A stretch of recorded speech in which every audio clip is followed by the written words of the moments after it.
Sadgurunath Maharaj Ki Jai, and welcome to JagadambeReadsMahabharata 125.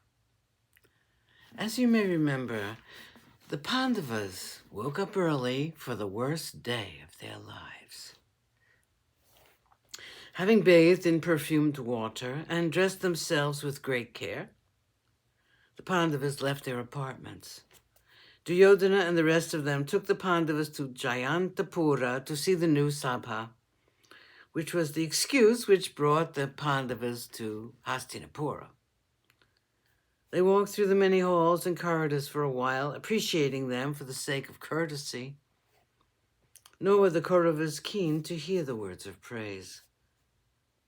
They were indifferent. Their thoughts were all centered on the game of dice.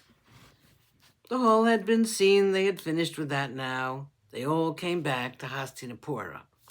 Shakuni suggested that they should sit down and play a game of dice. Yudhishthira said that he would rather not play, since dice was the cause of so many unpleasant things. It caused friendships to die.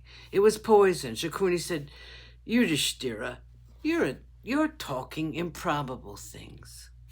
This is, after all, a game, which I am suggesting.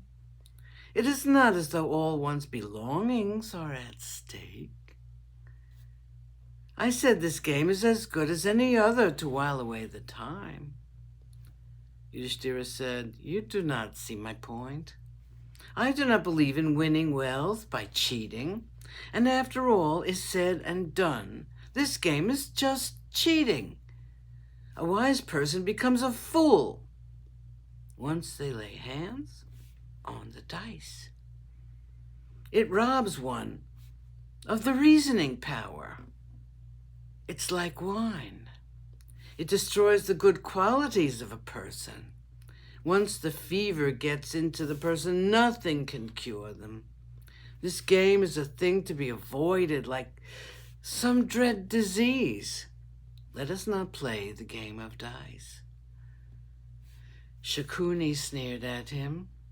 He said, poor Yudhishthira has just acquired wealth after the great Rajasuya. He does not want to part with it. After all, it is new to him.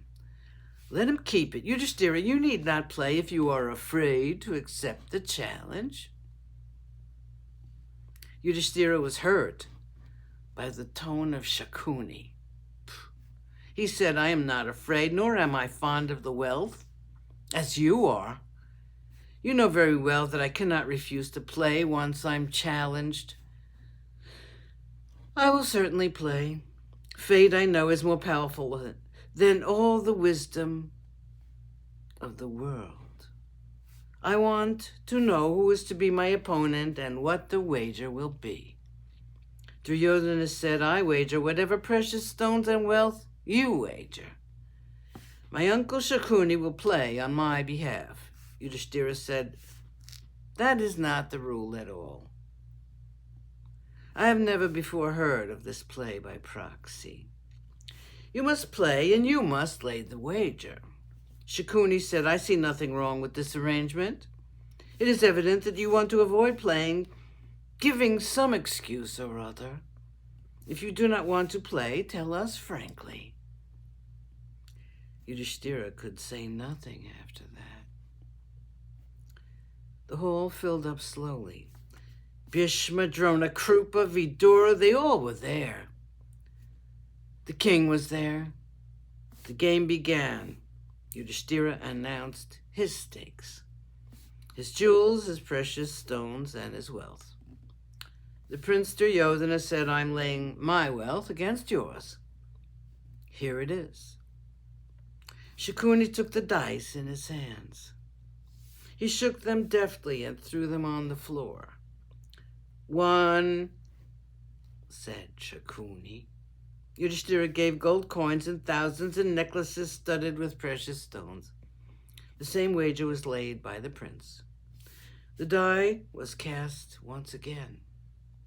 Once again, Shakuni's 1 could be heard by all the people in the hall.